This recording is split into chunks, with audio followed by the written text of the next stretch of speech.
El filósofo cristiano francés del siglo XVII, Blaise Pascal, alguna vez dijo que todos los seres humanos, y eso le incluye a usted y me incluye a mí, por supuesto, todos los seres humanos sufren de lo que él llamó el síndrome del príncipe desheredado.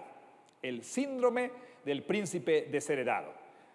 Es decir, alguien que lo tuvo todo, pero que entonces lo perdió todo y que gasta toda su vida en tratar de recuperar aquello que él sabe en lo profundo de su corazón una vez tuvo, una vez poseyó. Lo que quiso decir Pascal con esto es que todos nosotros vamos por la vida, todos, absolutamente todos nosotros vamos por la vida con un sentimiento, con un sentido de que alguna vez tuvimos algo que ya hemos perdido, para decirlo de otra manera, que perdimos algo que alguna vez tuvimos. Y precisamente por eso todos los seres humanos experimentan anhelos profundos. Tienen anhelos profundos en el corazón. Anhelos que, verdad sea dicha, no pueden ser satisfechos. O sea, no hay nada que pueda satisfacerlos. ¿Y por qué?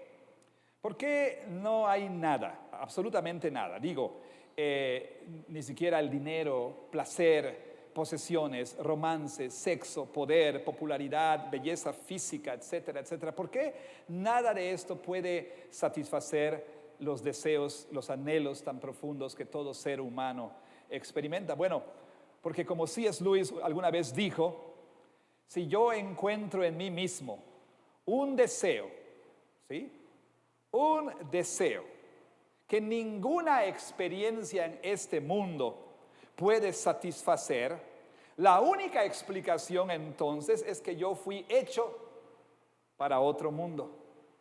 Una vez más, C.S. Lewis dijo, si yo encuentro en mí mismo algún deseo que ninguna experiencia en este mundo puede satisfacer, la única explicación, dice, es que yo fui hecho para otro mundo. Y efectivamente los seres humanos fuimos creados para otro mundo, no para este mundo que estamos experimentando. ¿Y a qué mundo nos referimos? ¿Cuál es este mundo? Bueno, fuimos creados para un lugar donde el anhelo más profundo de nuestro corazón puede ser satisfecho. ¿Y cuál es ese lugar? El lugar de la morada de Dios, donde Dios habita, un lugar donde la presencia de Dios está. Un lugar que, en las palabras de un comentarista, sacia nuestro deseo, nuestro anhelo por relaciones, nuestro anhelo por satisfacción, nuestro anhelo por significado. Y ese lugar originalmente fue el jardín de Edén. El jardín de Edén, o Edén, como lo conocemos. Y J.R.R. Tolkien, él llega a la raíz de nuestro anhelo. Y él dice, todos anhelamos Edén. Todos los seres humanos tenemos un anhelo por Edén. Y nosotros constantemente estamos experimentando este anhelo. Aún dice nuestra naturaleza,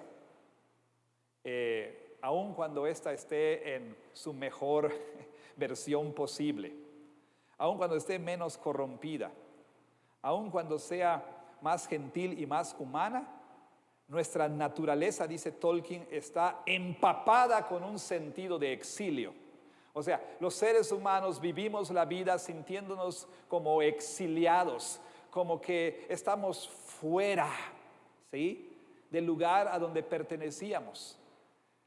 Todos los seres humanos sentimos, intuitivamente sabemos que estamos de este lado del Edén, que estamos fuera del Edén, y entonces tenemos un anhelo profundo por Edén. Ahora, ¿por qué? ¿Por qué tenemos ese anhelo tan profundo por Edén? Bueno, porque en Edén los seres humanos verdadera y, por supuesto, plenamente experimentaron vida abundante en la presencia de Dios. Y debido a que en Edén la humanidad tuvo su verdadero significado al servir el propósito para el cual Dios nos creó. Deseamos, anhelamos Edén, porque como alguien dice, Edén se presenta en Génesis como el lugar de la morada de Dios, que satisface nuestros anhelos y deseos por vida y propósito. Por vida y propósito. Bueno, hemos hablado en sermones anteriores acerca de la naturaleza del ser humano, quizá usted se acuerde. Y nos hemos hecho esta pregunta fundamental. La pregunta fundamental es, ¿qué es el hombre? ¿Qué es el hombre? Y hemos dicho que el hombre es una criatura hecha en la imagen de Dios como varón y hembra, como una, ahí le va la palabra técnica elegante, ahorita le explico, como una unidad psicosomática, es decir, nosotros somos personas con cuerpo y alma, ¿sí? Hemos visto todo eso acerca del ser humano. Y dijimos también nosotros que imagen de Dios describe la naturaleza fundamental del ser humano. Es decir, imagen de Dios es lo que nos separa del resto de las criaturas que Dios hizo. Y por supuesto, imagen de Dios, como también hemos aprendido, describe la vocación de la humanidad. Quizás recuerde que Dios dijo en Génesis 1:26, hagamos al hombre a nuestra imagen y a nuestra semejanza para que tenga dominio sobre todas las criaturas. Esto es Génesis 1:26. Y también se nos dice en Génesis 1:28 que Dios le dio a Adán y a Eva este mandato: fructifiquen, multiplíquense, llenen la tierra, sojúzguenla y tengan dominio sobre todas las criaturas. Y como hemos visto, esto significa que Dios dio a la humanidad, hombre y mujer, por cierto, a ambos, Dios le dio a la humanidad un estatus real. Es decir, Dios creó al ser humano como un ser regio. Somos realeza. Y como hemos visto, por supuesto, también, Él creó y comisionó a Adán y a Eva para servir como sus vicerregentes, como sus virreyes sobre la tierra. A Adán y a Eva se les dio un estatus real, un papel regio, no papel regio el de baño, por supuesto, sino un papel real, ¿ok? No les dieron un papel para ir al baño, ¿ok? No vayan a intentar interpretar eso de esa manera. Un papel regio quiere decir que Dios les dio un papel de realeza, ¿sí? ¿Y eso qué quiere decir? Bueno, que Dios le confirió y delegó autoridad a los seres humanos. ¿Para qué? Para servir como su imagen real sobre la tierra. Es decir, ellos debían funcionar, debían fungir como los reyes designados por Dios para gobernar la tierra como sus representantes. Todo eso es lo que hemos aprendido, ¿no es cierto? Sin embargo, en Edén la humanidad también recibió otra vocación, o para decirlo de manera quizá más precisa, recibimos otro aspecto de nuestra vocación como seres humanos. Es decir, no solamente un rol regio o real, sino también un rol sacerdotal. Un rol sacerdotal. Y esto significa que Adán y Eva, además de servir ese rol real o regio, también entonces fueron creados para servir como sacerdotes. Ahora bien, usted dirá, ¿cómo sabemos? ¿Cómo sabemos que de hecho Adán y Eva fueron creados para servir como sacerdotes? ¿Cómo sabemos que especialmente Adán recibió esa vocación? Es decir, servir a Dios como un sacerdote real. ¿Dónde vemos esto en nuestro texto? Es decir, Génesis 2, 8 al 15. ¿Dónde podemos verlo? ¿Hay algún versículo en este pasaje que diga explícitamente que Dios creó a Adán y a Eva y a todos los seres humanos, por supuesto, como para ser, sacerdotes? La respuesta es no. No hay un versículo que explícitamente nos diga, Dios creó a Adán para ser un sacerdote.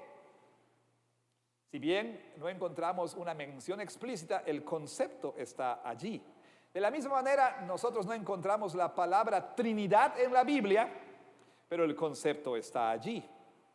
Así entonces, al estudiar este texto, y desde la particular perspectiva y énfasis del rol sacerdotal de Adán, vamos a aprender que lo que es verdad acerca de Adán, es verdad también acerca de nosotros, acerca de usted y acerca de mí. ¿Por qué? Verá usted, es la voluntad de Dios. Fue la voluntad de Dios que la descendencia de Adán, la progenie, la descendencia de Adán, y eso nos incluye a usted y a mí, todos nosotros sirviéramos como un real sacerdocio. Y esto, hermanos y hermanas, es otro aspecto fundamental de nuestra humanidad, de lo que significa ser seres humanos, particularmente cuando se trata del asunto de propósito. Usted se preguntará, ¿para qué existo? ¿Para qué estoy en la tierra? ¿Qué es lo que hago aquí? ¿Para qué me puso Dios en la tierra? Bueno, la Biblia nos dice que los seres humanos originalmente recibieron de parte de Dios el privilegio, el maravilloso privilegio de servir en su presencia como un sacerdocio real. Para eso fuimos creados. Sin embargo, como veremos más adelante en otros sermones, debido a la desobediencia, debido al fracaso de Adán en su vocación, al rebelarse en contra de la palabra de Dios, por supuesto, la imagen de Dios en el hombre fue corrompida. Y entonces, no solamente fuimos expulsados del Edén, sino también, por supuesto, el propósito para el cual fuimos creados ha sufrido daño. No es que Dios haya quitado ese propósito, pero sí, ahora los seres humanos sin Cristo, aparte de Cristo, no sirven a ese propósito. Y los cristianos nosotros, como veremos también, gracias a la obra de un segundo Adán, hemos sido recreados como una nueva humanidad, y eso quiere decir que Dios ha restaurado ese rol que dio a los seres humanos, ese rol de un sacerdocio real.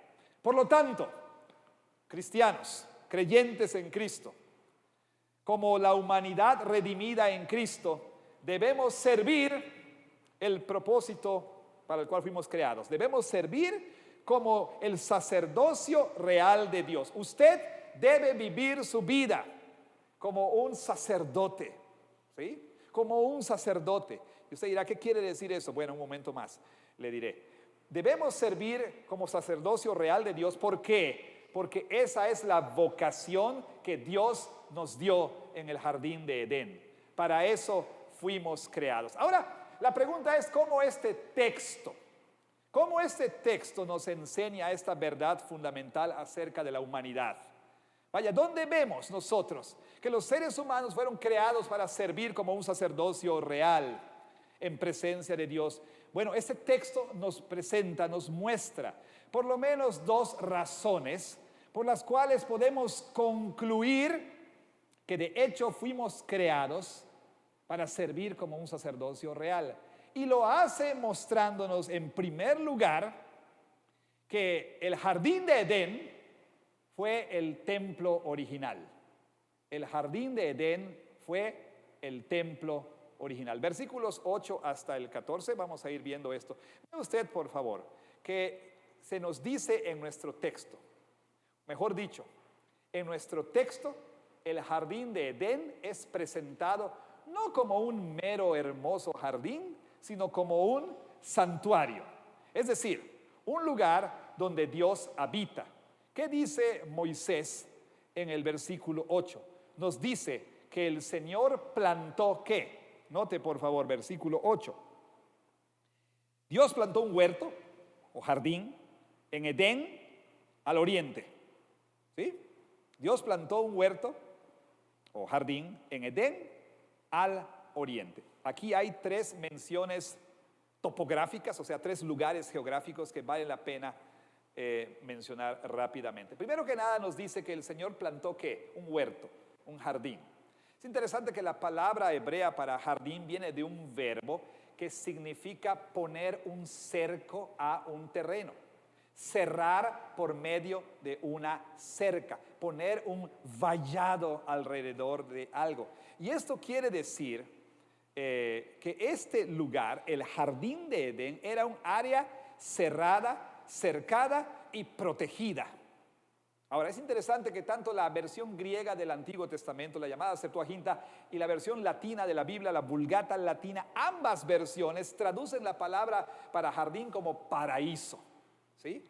¿Por qué? Porque ese era un lugar cualitativamente superior al resto de la creación. Erróneamente concluimos que cuando Dios hizo el cielo y la tierra, cuando Dios formó la tierra, Dios hizo de toda la tierra un paraíso, ¿sí? Que toda la tierra era un Edén. Vaya, no toda la tierra era un Edén, nada más Tabasco, ¿no? No vamos a Tabasco porque Tabasco es un Edén. Bueno, no, ¿verdad? En medio de este mundo ordenado, ideal que Él creó, puso un área especial, cercada y protegida, que era el jardín de Edén. Ahora, ¿por qué? Porque este jardín era un templo, no era un mero jardín. En el antiguo cercano oriente los templos eran construidos en jardines. ¿Sí? ¿Por qué? Porque el santuario original estaba en un jardín, en un huerto, si usted quiere usar el lenguaje de la Reina Valera. Ahora, que el jardín de Edén era el santuario original, se deja en claro en las descripciones que se nos dan en la Biblia del tabernáculo y del templo de Salomón. Ambos incluyen en su decoración elementos de la vegetación. ¿Lo ha notado usted? Por ejemplo, cuando usted va a las descripciones del templo de Salomón, se nos dice en 1 de Reyes 6:18 de que el cedro de la casa tenía abundantes grabados en la madera, había abundantes grabados de ¿qué? De flores y frutos por todos lados. Por otro lado, también se nos dice que a la entrada del templo, 1 de Reyes 6, 31 y 32, Salomón hizo también grabados, bueno, no él, sino los artífices, de ¿qué? De palmas, de palmeras y flores abiertas. ¿Por qué? Ese diseño tenía la intención de ¿qué? De replicar el jardín de Edén. Bueno, también se nos dice que el templo de Salomón estaba cubierto con oro puro. Todo el santuario interior y otras partes estaba recubierto del oro más fino. Y usted dirá, ¿por qué? Cuando leemos la descripción de Edén que hace un rato leímos en Génesis 2, 11 al 13, se nos dice que oro abundaba en esa área. Había oro abundante del más fino. Una vez más, la intención es que el templo fuera una réplica del santuario original. Bueno, también se nos dice que en el santuario interior, esto es en 1 de Reyes 6, 23 al 28, Salomón puso unos querubines hechos de madera y cubiertos con oro puro, y que la entrada del templo incluía grabados en los postes ahí, ¿de qué? De querubines. ¿Por qué? Bueno, por supuesto, usted sabe quizá por qué. Bueno, esto nos recuerda que después de que Adán y Eva pecaron, Dios puso ¿qué? Querubines para guardar la entrada del santuario. Una vez más, la intención es que el templo fuese una réplica del santuario original. Aún más, Moisés nos dice que había dos árboles especiales en medio del jardín: el árbol del conocimiento del bien y del mal y el árbol de la vida. Nos vamos a ocupar del árbol del conocimiento del bien y del mal más adelante, la semana que viene, si Dios quiere. Por ahora, una referencia rápida al árbol de la vida. Este es un árbol distinto a todos los demás, un árbol sacramental. Y aquí pudiéramos entrar en la discusión de que si los hombres tenían que comer de ese árbol para no morir. Bueno, esa es otra discusión a la cual no vamos a entrar ahorita, pero podemos platicar de eso después. Pero por ahora solamente quiero mencionar que ese era un árbol sacramental al que Adán y Eva tenían acceso. Ahora, algo muy interesante. El árbol, por supuesto, simbolizaba la vida que Dios da, la vida que proviene de Dios. En el templo y en el tabernáculo, por cierto, había una pieza que se conoce como menorá o la lámpara, ¿sí? Y esta lámpara, que tenía 7 brazos, es descrita interesantemente en Éxodo, capítulo 25, 31 al 40, como un pequeño tronco de árbol con 7 ramas. Y en las ramas hay labrados ¿de qué? De almendras y frutos y flores. La menorá era, o la lámpara, era un recordatorio del árbol de la vida. O sea, una vez más, tanto el tabernáculo como el templo eran réplicas del santuario original. Bueno, también se nos menciona otra cosa. No solamente se nos habla de esta área protegida, de este jardín que era el templo original. Se nos dice que Dios puso el jardín ¿dónde? En el oriente. ¿Por qué? En el este. En el mundo de la Biblia, el este era el símbolo de la vida. ¿Por qué? Porque es ahí donde el sol nace. Y ustedes pueden ver que en las cosmogonías de las culturas paganas había esta idea de que el sol daba vida. ¿Por qué? Porque, por supuesto, esto era un eco del verdadero santuario, del santuario que Dios puso ahí, en una región llamada Edén. ¿Sí? Ahora, Edén es una palabra interesante, es una palabra que significa exuberancia. ¿Sí? ¿Por qué? Porque, como les dije, este era un lugar de abundancia, de magnificencia, de belleza, un lugar de bendición. Y hay consenso entre la comunidad de eruditos de que este lugar, Edén, era una montaña. ¿Sí? Era una montaña, un monte, una montaña. Y usted dirá, bueno, ¿cómo lo sabemos? ¿Cómo sabemos que era una montaña? Bueno, hay varias razones. Si usted recuerda, leímos que se nos dice aquí en Génesis 2, note usted por favor, en versículo 10, que salía de Edén un río para regar el huerto, y de allí se repartía en 4 brazos. Este río que se menciona aquí es un río que fluye de Dios mismo, irrigaba el jardín y luego irrigaba toda la tierra. El simbolismo no puede ser más obvio. Dios es la fuente de vida.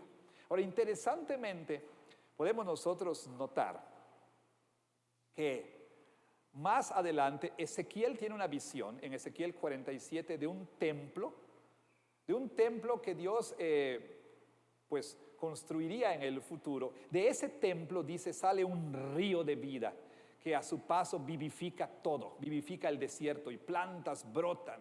Y muchos dicen que esa visión de Ezequiel apunta a que algún día el templo de Jerusalén va a ser reconstruido. Pero eso no es verdad, porque el Nuevo Testamento nos dice que el cumplimiento de lo que Ezequiel vio, primero que nada, es Jesús. ¿Se acuerda usted que la Biblia nos dice en Juan 1:14 que el verbo se hizo carne y habitó entre nosotros? La palabra es tabernaculó, es decir, Jesús es el templo de Dios en la tierra. Y vimos su gloria, así como la nube de gloria estaba sobre el tabernáculo y el templo, Jesús es el nuevo templo. Y es más, ¿se acuerda usted que él le dice a la mujer samaritana: si tú supieras quién habla contigo, le pedirías y te daría ¿qué? Agua de vida. Y en Juan 7 Jesús dice: el que tenga sed, venga a mí y beba. Y dice: yo le daré agua de vida. Entonces el templo que vio Ezequiel, de donde fluye ese río de vida, por supuesto, recuerda el santuario original y haya su cumplimiento en Cristo. Pero adivine qué, cuando vamos al final de la Biblia, ¿qué es lo que leemos en Apocalipsis 22, 1 y 2? Que del trono de Dios fluye un río, el cual da vida a toda la tierra. Es impresionante ver la unidad en las Escrituras. Ahora, amados hermanos, entonces Edén era un lugar de abundancia de vida, un lugar donde el ser humano podía experimentar plenitud de vida.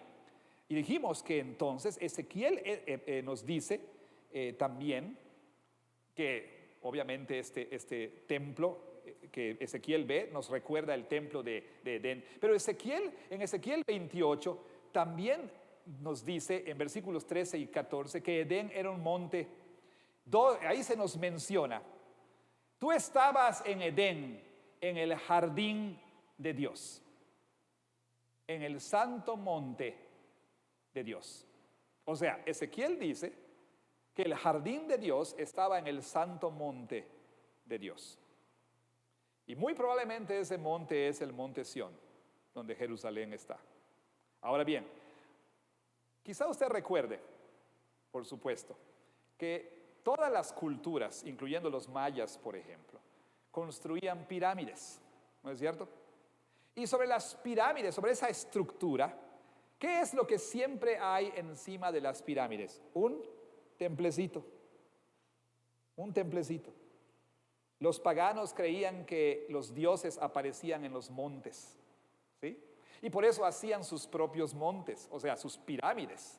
Y ponían sus templitos ahí, porque sus dioses bajaban supuestamente ahí. ¿Por qué? ¿Por qué? Porque eso es un eco del verdadero santuario, el santuario de Dios, del jardín que estaba en la cima del monte en Edén.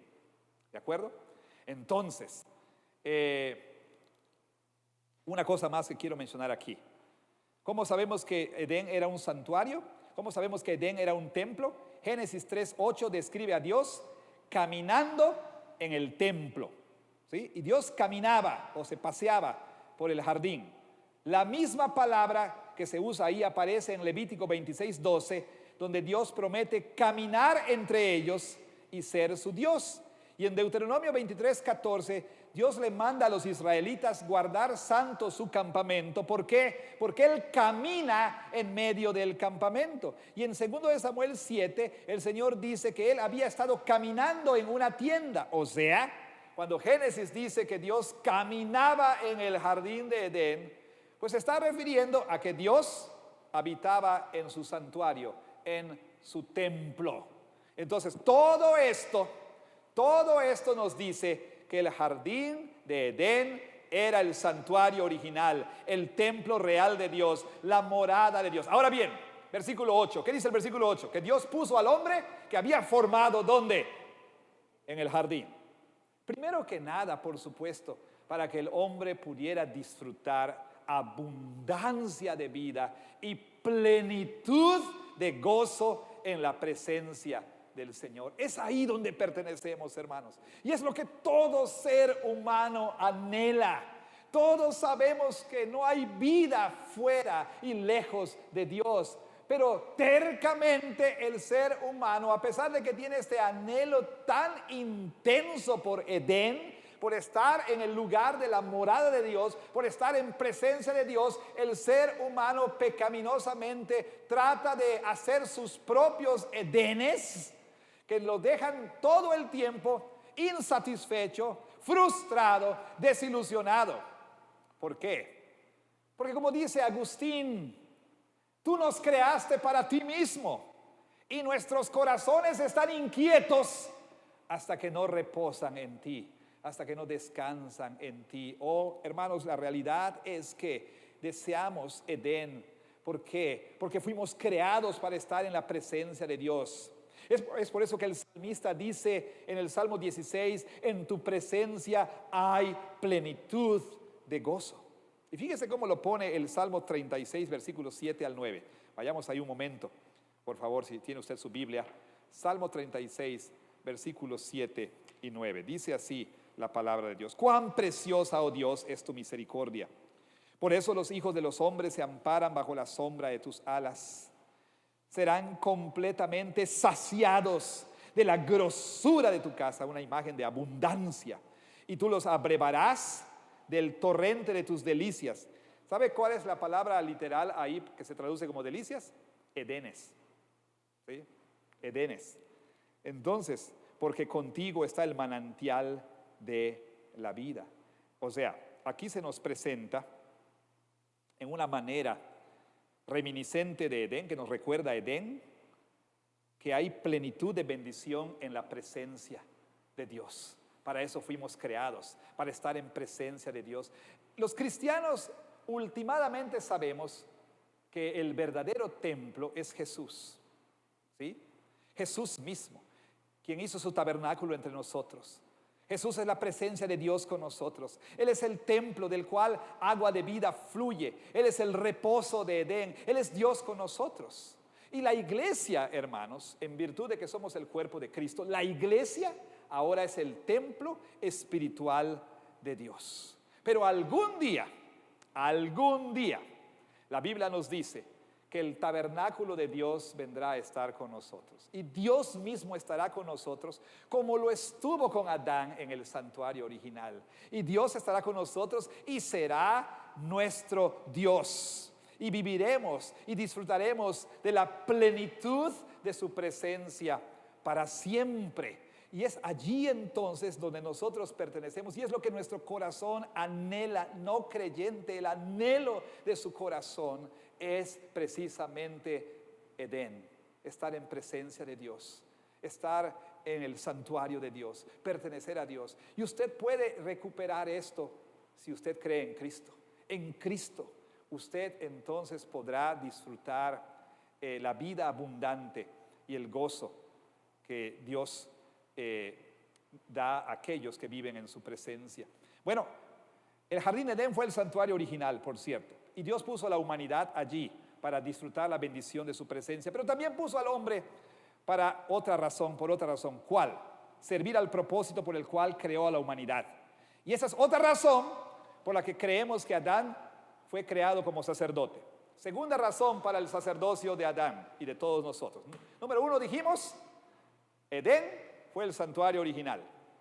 Y se nos dice que Dios puso al hombre ahí, en Edén. ¿Por qué? Porque en Génesis 2, 8 al 15, el rol de Adán es descrito como un rol sacerdotal. Vean versículo 8, dice así: y Jehová Dios plantó un huerto en Edén al oriente y puso allí al hombre que había formado. Muy bien, ¿para qué? ¿Para qué? Era la costumbre en el antiguo cercano oriente que la gente hacía imágenes de los dioses y ponía esas imágenes, ¿dónde cree? En los templos, jardines. ¿Sí? Hacían la imagen y la ponían en el templo. Dios hizo su imagen y la puso en el templo, en el santuario. ¿Pero para qué? Versículo 15 nos habla del propósito. ¿Por qué puso Dios al hombre allí? Dice: tomó pues Jehová Dios al hombre y lo puso en el huerto de Edén. ¿Para qué? Para que lo labrara y lo guardase. Para que lo labrara y lo guardase. Bueno, normalmente nosotros pensamos que Adán fue creado para ser un jardinero o un agricultor, ¿no es cierto? Y es verdad que Adán desarrollaba esa función de jardinero, pero Adán no era un mero jardinero, por supuesto que no. Contrario a las ideas populares, el hombre no fue puesto en el Edén para servir como mero jardinero, sino para servir como un sacerdote en el santo santuario del jardín. ¿Cómo lo sabemos? Un par de razones, nada más. Hay un par de verbos clave aquí, dos verbos clave. Versículo 15. ¿Cuáles son estos verbos clave?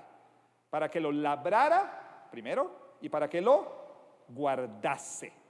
El verbo traducido labrar viene de abad, que quiere decir servir. O sea, si no le importa, allá en su Biblia puede escribir servir. Para servir y para que lo guardase.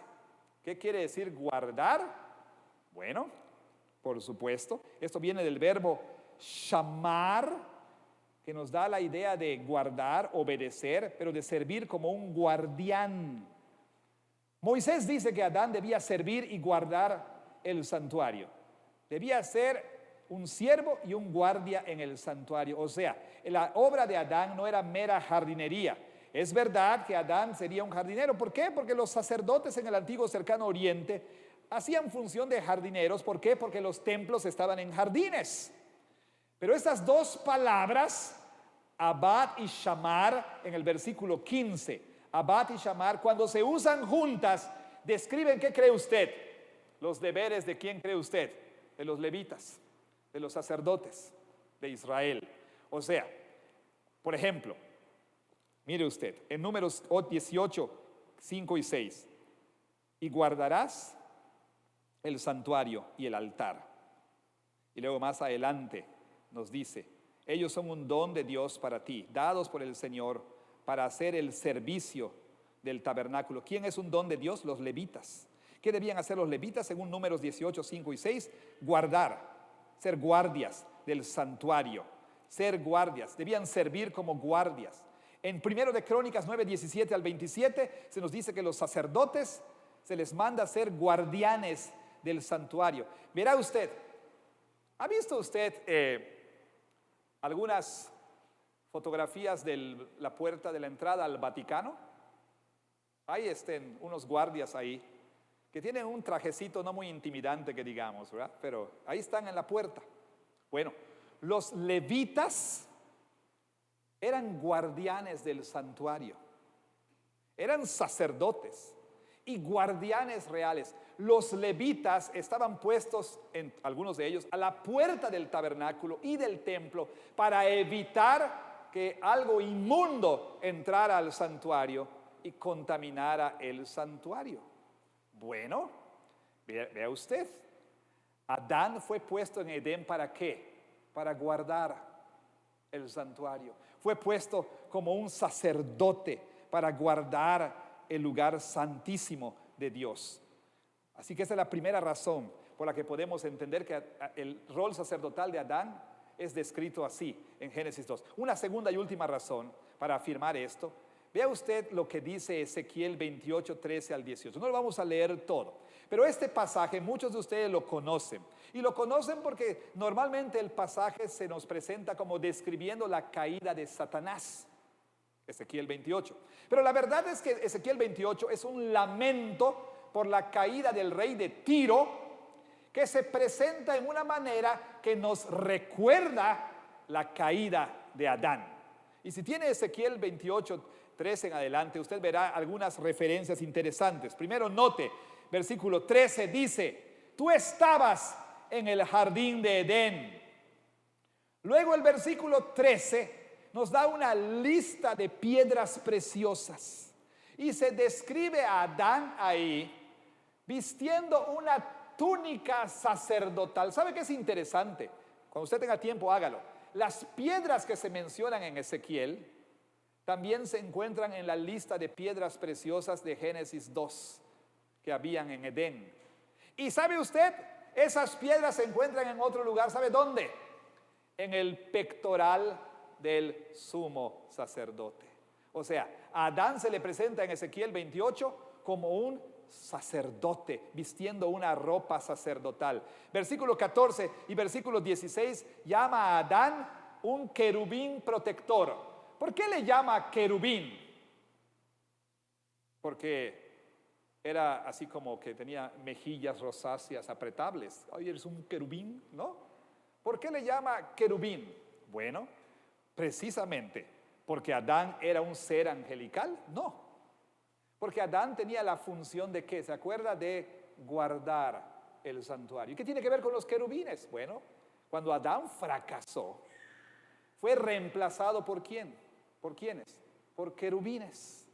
Y Génesis 3:24 dice que Dios puso querubines ¿para qué? Para guardar la entrada al santuario. ¿Qué palabra? Shamar. Para guardar la entrada al santuario. Eso nos dice, por supuesto, que Adán tenía esa función sacerdotal. Algo más dice Ezequiel, 2 veces, versículos 14 y 16. Dice que Adán estaba en el monte santo de Dios. Y como hemos visto, es una referencia a Edén. Y finalmente, versículo 18, se nos dice ahí en Ezequiel 28, 18, que la caída de Adán se presenta como que literalmente como la profanación del santuario.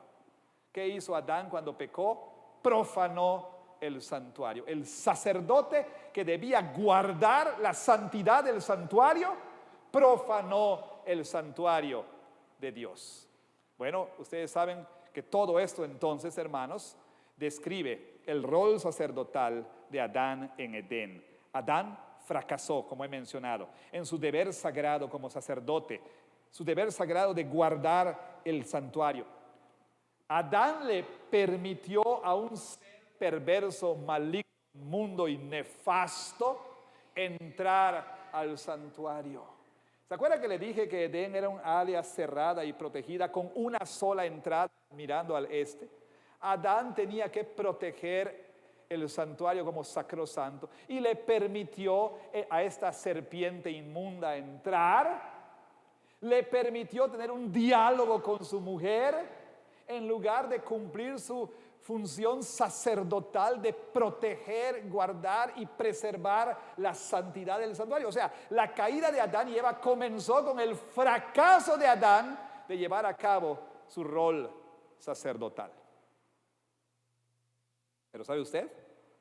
Debido a eso, el camino a la presencia de Dios, al lugar de bendición, de plenitud de gozo, al lugar de vida abundante, donde los humanos debíamos experimentar plenitud de vida y gozo, fue cerrado. Pero bendito sea Dios, amados hermanos, que Dios no iba a permitir que esto terminara así para siempre. Dios inició un proceso para restaurar el rol sacerdotal de la humanidad. Primero, formó un pueblo. Y a este pueblo lo llevó al monte Sinaí. Y en Éxodo 19 les dijo estas palabras: ustedes van a ser para mí un real sacerdocio. Israel entonces fue llamado por Dios para ser otro Adán. Inmediatamente después de que les constituyó como un reino de sacerdotes, ¿qué hizo Dios? Los envió ¿a dónde? A Canaán. ¿Por qué a Canaán? Porque así como tomó al hombre en Génesis 2, 8 y 15, tomó al hombre que había formado como un reino de sacerdotes y lo puso en Edén para servir su función, formó a Israel como un reino de sacerdotes y lo llevó de nuevo al Edén para servir su función sacerdotal. Y desde allí entonces expandir el santuario hasta lo último de la tierra. Pero ¿qué pasó con este Adán corporativo? Falló. Y una vez más fueron expulsados de la tierra, ¿se acuerda? En el exilio. Adán otra vez fuera del Edén, fracasando. Sin embargo, finalmente vino el verdadero y último Adán, Cristo Jesús. Cristo Jesús, quien llevó a cabo perfectamente la función sacerdotal que Adán debía tener. Y como sumo sacerdote que hizo Cristo, ofreció su vida como sacrificio. ¿Para qué? Para que nuestros pecados fueran perdonados, para redimir a la humanidad, para recrear a la humanidad, para restaurar a la humanidad a este lugar que Dios le había dado. Y note usted algo maravilloso, es que de acuerdo a Hebreos 10, 19, por la sangre de Cristo tenemos acceso otra vez al lugar santísimo, al lugar santísimo.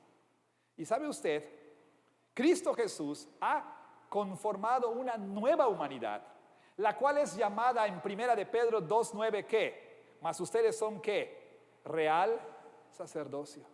Los cristianos son los humanos que han empezado a experimentar no solamente el poder entrar otra vez a la presencia de Dios, al lugar santísimo. Podemos nosotros entrar al lugar de la morada de Dios, podemos entrar a la mismísima presencia de Dios donde hay plenitud de gozo. Pero también los cristianos somos la nueva humanidad que ha sido restaurada a su rol sacerdotal.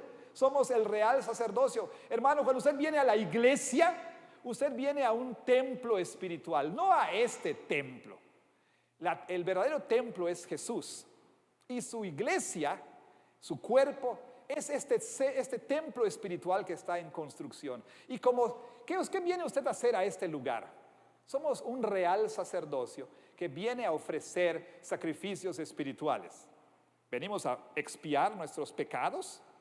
No. ¿Por qué? Porque el único sacrificio que Dios acepta ya fue ofrecido. Pero en respuesta a las misericordias de Dios, venimos para ofrecer ¿qué? Sacrificio de alabanza.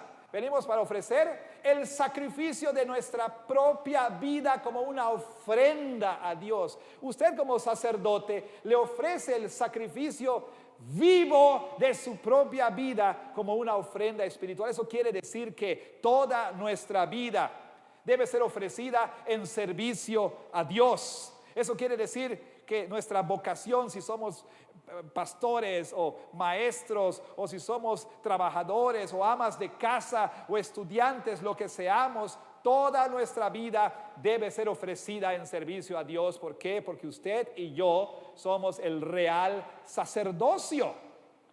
Y también individualmente cada creyente es llamado a servir como sacerdote. Hay una doctrina que se llama el sacerdocio de todos los creyentes. Todos los creyentes somos sacerdotes. Todos los creyentes llevamos a cabo ministerios como un sacerdocio real. Llamados hermanos, como dijera alguien, esto tiene dos implicaciones.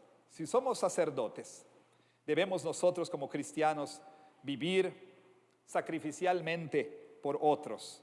Jesús puso su vida por los pecadores. Y como sacerdocio real, nosotros también debemos imitar a Cristo, haciendo actos sacrificiales de amor por nuestros vecinos, nuestros amigos y aún por nuestros enemigos. O sea, no es que nosotros hagamos expiación por sus pecados, pero a través de nuestras vidas les apuntamos al Cordero de Dios, que puede traer reconciliación entre un Dios santo y los pecadores. Y en segundo lugar, nosotros llevamos a cabo nuestro sacerdocio real al ofrecer intercesión, al orar. Como sacerdotes tenemos este rol de orar el uno por el otro, de orar por la iglesia, de orar por el mundo, de orar por toda clase de personas. Nosotros somos el real sacerdocio que sirve a Dios en este mundo. Ahora, para ir concluyendo, solamente quiero decir una palabra especial a los papás que están aquí y a los padres que están aquí. Así como Adán, usted padre, usted papá, escuche esto, como Adán fue llamado para ser un sacerdote. Sobre todo usted, hombre, varón, papá, usted es llamado a ser el sacerdote espiritual de su casa. Usted es llamado a proteger espiritualmente a su casa, guardar la santidad de su casa. Eso quiere decir, entre otras cosas, como sacerdote, usted tiene que estar pendiente de qué ve su esposa, de qué ven sus hijos, y usted también, ¿verdad? En la tele o en las redes sociales o en el internet. Usted tiene que estar también guardando, por supuesto, a su hija, no permitiéndole vestir de una manera inmodesta. Tiene que estar guardando la santidad de su casa en estas y muchas otras maneras como sacerdote. Tiene que estar orando por su familia, orando por su esposa, orando por sus hijos. Padres, ustedes son los sacerdotes. Cristianos, todos tenemos un sumo sacerdote. Pero usted tiene el deber de orar por sus hermanos, de servir a sus hermanos, de animar a sus hermanos, de cuidar a sus hermanos, porque todos somos sacerdotes, somos el sacerdocio real de Dios. Pregunta entonces, hermanos, ¿estamos ejerciendo este sacerdocio real en la iglesia, en nuestro hogar, en el mundo? Y entonces con esto le llevo a la conclusión. ¿Se acuerda que dijimos al principio que todos los seres humanos viven con el síndrome del príncipe desheredado, anhelando Edén, anhelando lo que perdimos, anhelando la vida abundante, anhelando la bendición y la plenitud de gozo que hemos perdido? Las buenas noticias es que todo eso ha sido ganado por Cristo Jesús para todo aquel que cree en Él. Si usted se arrepiente de sus pecados, usted podrá tener acceso otra vez a la presencia de Dios, donde hay plenitud de gozo. Por lo tanto, arrepiéntase y crea en el Señor Jesucristo para empezar a experimentar la vida abundante que el Señor prometió, y para que algún día, en los cielos nuevos y en la tierra nueva, cuando todo el mundo sea el templo de Dios otra vez, usted disfrute para siempre de plenitud de gozo en la presencia de Dios. Y número 2, cristianos, recuerden que nuestro propósito ha sido restaurado en Cristo. Nuestro sumo sacerdote no solo abrió el camino al santuario, sino nuestro sumo sacerdote nos ha restaurado como un reino de sacerdotes. Cristianos, por lo tanto, como la humanidad redimida en Cristo. Debemos servir como el sacerdocio real de Dios, porque esa es la vocación que Dios nos dio en el jardín de Edén. Que Dios bendiga su santísima palabra. Amén.